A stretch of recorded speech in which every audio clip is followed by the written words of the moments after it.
All right, welcome back. It's another edition of Rick Corey Sports Special, and joining us, it's our first high school coach on Zoom. I'm very proud of that because I've known this guy for a long time. Antonio Graham, he's the head coach at Owasso, not a new head coach anymore, although it was game one. Did it feel like game one? In some aspects with new team, new voice on the headsets or whatever. So a different voice yelling at the coaches instead of Coach Blankenship. So I would say it felt a little bit like game one. Yes, sir. All right, so we've always asked the question for players and coaches too. The first time you run out of a tunnel for the first time of anything, whether it's your sophomore, your junior, your senior year, but Mhm. as a head coach, because you've worked for that, did you feel that, or were you so engulfed in the game it just didn't come to you? Yes, it did. Because it's one of those deals where as a it's like that was something that I always tried to work to. That was always a goal. So it was like one of those deals where it's kind of like a dream come true and felt very blessed and that I had the opportunity to have this opportunity to be the head coach. So it's one of those deals, man, that like at the end of the day, once I put those headsets on, it's like riding a bike, right? Sure. Because you always try to practice those situations and different scenarios that you may be faced with in the game. And so it was one of those deals where it was surreal, but it's something that came natural. Yeah, and as soon as the game starts, like you said, it's you're just into the moment. But Yes, sir. I know you was a confident guy. Did you have any jitters? Have any butterflies? I think you'd be crazy not to, but maybe you didn't. I was anxious a little bit, just like because like now I know what my week look like. Right. Because as a new head coach, you got now I know like, hey, on Mondays I can expect this, Tuesdays, and so now it's like, all right, good. I'm this week is out of the way. So now I know what I got to plan around. So I was one of those deals like, hey, let's just get this rolling. It Yeah. wasn't really no yes, of course, I even tell our players this. Yes, I had the butterflies because it means something to me. I said you're supposed to have butterflies. If you don't, I Mhm. kind of want to worry about you a little bit. So yeah, I had those a little bit, but once that ball kick off, they go away. Yeah. So you just more ready for to see how your kids are going to play and things like that. Now, you told me the first time I talked to you on the radio after you got the job, you said, Bill did a great job. I love Coach Blankenship, been around him a long time, but I want to put my stamp on it. Kind of looks like you put your stamp on it, my friend. Yeah, and don't get me wrong. Yes, I'm trying to put my step on it, and that's the thing that I want us to be. I want to take our toughness to a higher. Coach B always talk about bringing it to a higher level. So he always told me like, whenever you get this job, just take it to a higher level. And so I'm trying to do it to a higher level. And the first person I talked to on the phone physically was Coach Blankenship after the game. I had to borrow somebody else's cell phone. I left my cell phone up in the box, up in my office. So I made sure I called him and just tell him thank you for the blessing, I for can the imagine opportunity. so. And that blessing of 40 to 21 win over Bixby. I did a little research. You know, the last time Bixby gave up 40? No, I do not. No, sir. September 4th of 2020. Wow. That was a long time ago, and your guys Yeah. came out and just played fantastic offense. I mean, there's a lot of names to talk about. I want to Mhm. start with your offensive line because that's my position. I know Yeah. your tackles are great players. They're going to go play college football, but as a whole, I thought your up front group played really well. Yeah, they play really well. We challenge those guys because, Bixby, we always, they're a physical football team. And at the end of the day, it starts in the trenches, Rick. That's what I'm a big believer of that, no matter what. And so I challenge those guys like, hey, definitely my two D1 guy. I'm like, you guys are D1. And so if I do good against you, I'm going to post that video on my Twitter because now I get a chance to get recruited, and you're gonna get everybody best shot every week. There's no weeks for you guys to take off. And along those lines, we had our left guard Brooks Berrien. He's new to our football team. He showed up very well on the offensive line. Our center Ethan Sumner, he's another guy that's a 2-year starter, and we brought in a sophomore Elon Reagan, who has all the potential in the world. He's 6'2", almost 270, 280, big old kid, and he's just a pup. And so those guys kind of, they wasn't really big eyed a little bit, the first the first snap of the game kind of touched the ground. I was like, all right, we got that out of the way, and then we end up scoring that first drive of the game. So it helps when you kind of get things rolling for guys that are new and new to this level of football, and so we're able to kind of jump out, start, and that kind of maybe calmed everybody's nerves down a little bit. Speaking of new, Takari Bethel, who's new to you, he's certainly not new Mm-hmm. to playing in Mm-hmm. big games. Although he did say afterwards, "My God, I can't believe what this was like right here." He was Mm-hmm. Mm-hmm. fantastic. Did you expect all that from him? No, I didn't because Takari Belto, he's a quiet young man. He is very, very soft spoken. He ain't the rowdy kid or anything. He just comes and works hard every day, Rick. Like his cousin is Prentice Elliott, Oh, so that bloodline is pretty good. And so he's always training with Prentice a lot and off the field, after practice. And so that's just a prime example. If you put in the work, you're going to get results like that. And that kid comes to work every day. And I challenged him. I said, now, you're going to get double coverage next week. And they probably won't kick it to you. How's your attitude? How's your body language? Man, what are you going to do to try to get open now? Because I'm not, I know Adam Gaylor very well. He's a defensive minded guy. He ain't just going to let you single up. So you got to work even harder. And I challenged him not to read about himself in the paper, yeah. because that could be a bad thing too. So but I'm very happy for him. I just want our guys to just enjoy the win. And but I made them all do this on Sunday. We bring our kids in on Sunday. I said, everybody raise your hand. I want you guys to do this. I said, you guys know what that means? That means flip the switch. Like, so it's time to flip the switch. Like, so we celebrated all that on Monday, on Sunday. We celebrated it, and I just kind of challenged them like, hey, now you're the hunted. Mhm. Everybody's been hunting Bixby for this long. Now you beat Bixby. Now you're going to get everybody best shot. And so if you keep continuing to read, and I'm very grateful for all the community support and all that. And that was awesome. But I just want them to get their mind switched that they're going to see a different Jenks team on film than they, even though Jenks won that game against Santa Fe by a large margin, but they're going to even see a different team, and we at their place. So, anyways, that's kind of a little bit off topic. I apologize for that. No, it's not off topic at all because I was going to get into that because Yes, sir. as a guy who's been around football for 37 years as a broadcaster, it amazes me how quickly a team can get overconfident, even a team that's Mm-hmm. not that good. So, I mean, a big win, it is important. You have to celebrate, but you got to keep them grounded. And to me, Yeah. that's always been one of the hardest things. Yep.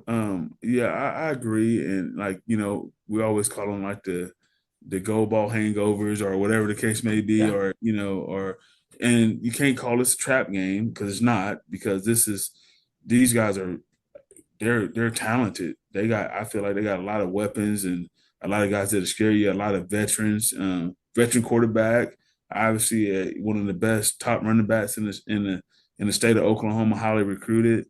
They got the Dillard brothers over there that transferred in, and they just got talent everywhere. Great O line, and their coaching staff is really good. And so they're gonna come out with an edge. And I know Jay Wilkinson very well.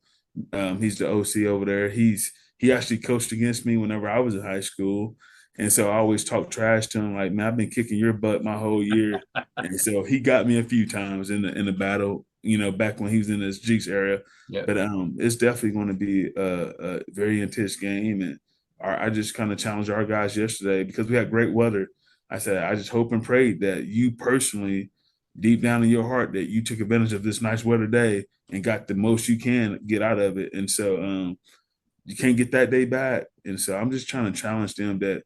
And the biggest thing I told them, I said, hey, remember who are I call it your day ones, your people because now you just beat this team, and now everybody in school about to be on your friends, and you about to get more phone calls and things like that. But remember that what's important is your brotherhood in this locker room. And it's not about all those people who trying to jump on this bandwagon, because if you lose, it's different. So let's stay together and continue bonding this brotherhood and take it one by that, just go worry about going 1-0 every day. How about that? We'd be fine. Two more things player-wise before we switch it over to Jenks. Yep. That is one, Drew Frankenfeld, who I thought did not play like a sophomore. I mean, and I was doing a game Friday night, but I Yes, looked at sir. film and the kid just, I mean, I wasn't terribly aware of him, and there's no way I thought that kid was a sophomore. How would you break Hmm. down his play? Yeah, Drew, he's special. He got a chance to be very special, Rick. He's very athletic, has a really good arm. And the blessing for him is Dane Evans, in my opinion. Dane Evans does a great job with him.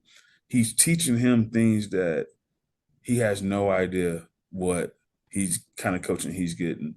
We be in special teams, Rick, and Dana go up to him and be like, "Hey, this is the time you go talk to your ex receiver. Instead of you sitting the route down here, you need to go here." He just teaching like ways where in practice where mostly quarterbacks doing special teams, they're probably taking a break but he's teaching him like, "Hey, this is an opportunity for you to go talk about that situation while you guys didn't have a good timing." So he's teaching him these cool little things of how to be a pro and how to be a leader. And I don't know if Drew's realizing the kind of coaching he's getting right now, Yeah. from a veteran quarterback that The guy who's who was still pretty good. young, who's pretty good, and who still got a lot of energy. And I have to calm him down there, Blue. Out of all people, you wouldn't think that I would have to calm down Dane Evans, you know. But I have to get after. I had to give him a red card the other day to, say relax, So, anyways, he's Can he awesome. still spin it? Oh gosh, yes he can. Yeah, Yes he can. he's got a way stronger arm than most people would realize for a smaller guy. Mm-hmm. Then I want to flip over to your defense because, when Coach Blankenship went to Owasso, I talked to him initially and I said, "What's your first goal there?" And he said, "I got to change their mindset. It's got to be tough." That's exactly what's right behind you on the Mm-hmm. wall. Is that tough? I Mm-hmm. thought your defense maybe was as tough as I've seen in a Owasso defense. Were you pleased? Yes, I was very pleased. The biggest thing I try to tell them is that that was my biggest goal is to me being a defensive coach. And I tell my defensive coordinator, Coach Washington, you got the hardest job, man, because we gonna play tough football. I grew up on the Spavital, and Spav. You got to be tough. You got to be tough, and you got to be able to get to the football. And so that's the standard, And I told them they screwed up because now we know what you're capable of, and so I'm not expecting anything less from you guys. And yeah, we blew a bunch of assignments that game, but the effort and going hard makes up for that. Yeah. And so, and that's the biggest thing, that I'm worried about is just your effort, because that's one thing you can control. Yeah. You're gonna screw up an assignment, you're gonna bust a coverage there, but just effort. And I just think that grit. And I was very proud of him. And so now I said, now you got screwed up because I know you can do it now. And so in a big time game, and so now you got to go to a higher level. Well, it doesn't get easier, that's for sure. No, it Really. doesn't. Coach Blankenship really did a good job of setting me up through this gauntlet, the schedule.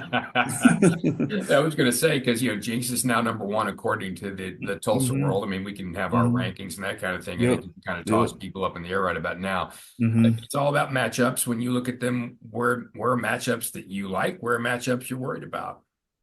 Um, Obviously they got a veteran tailback, who can have matchups as a receiver. He can be in the backfield and have matchups. Then you got the Stanford kid who I'm a fan of. He's a great tailback. It's like, God dang, when these Stanford's gonna graduate, and he's a matchup problem in the backfield at receiver. You got the Dillard kid that's a matchup. Then you got a tough quarterback. Any kid that's a wrestler and a football player, you gotta love them. Yeah. And it's something special about those kids because most of those kids are tough and they are great football players. So and then they got a good and they got good coaches.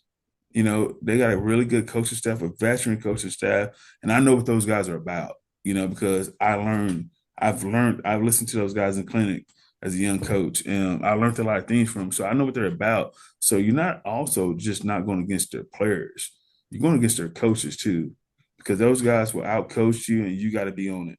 And they will coach to the until the whistle's blown. So our kids got to understand that like this is going to be a high intense game, and you can't take a play off.